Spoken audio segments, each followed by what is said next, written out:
Assalamualaikum warahmatullahi wabarakatuh. Perkenalkan, nama saya Helmi Sansari dari Prodi Perbankan Syariah dengan NIM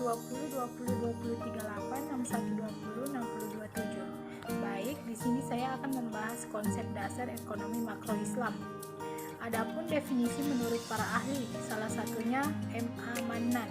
Menurutnya, ekonomi Islam adalah ilmu sosial yang mempelajari masalah ekonomi suatu umat yang dijiwai oleh nilai-nilai Islam.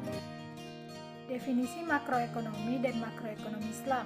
Makroekonomi ialah studi tentang ekonomi secara keseluruhan. Makroekonomi menjelaskan perubahan ekonomi yang mempengaruhi banyak rumah tangga, perusahaan, pemerintah, dan luar negeri. Sedangkan makroekonomi Islam adalah studi tentang analisa ekonomi yang bersifat menyeluruh dan menitikberatkan pada analisis tentang faktor-faktor yang menentukan kegiatan ekonomi suatu negara serta mengkaji peran pemerintah dalam mengatasi segala permasalahan ekonomi dengan berlandaskan pada prinsip-prinsip syariah. Ruang lingkup makroekonomi meliputi 1. Pendapatan dan pengeluaran, 2. Pengangguran, 3. Inflasi dan deflasi.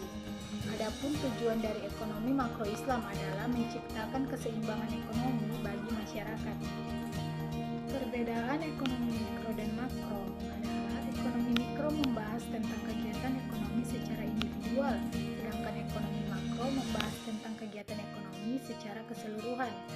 Adapun mazhab ekonomi Islam, yang pertama mazhab Bakir As-Sadar, 2. mazhab mainstream, 3. mazhab alternatif kritis.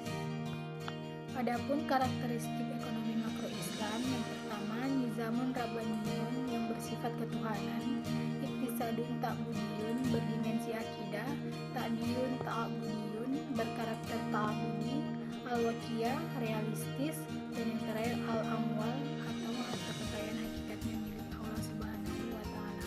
Sekian dari saya. Wassalamualaikum warahmatullahi wabarakatuh.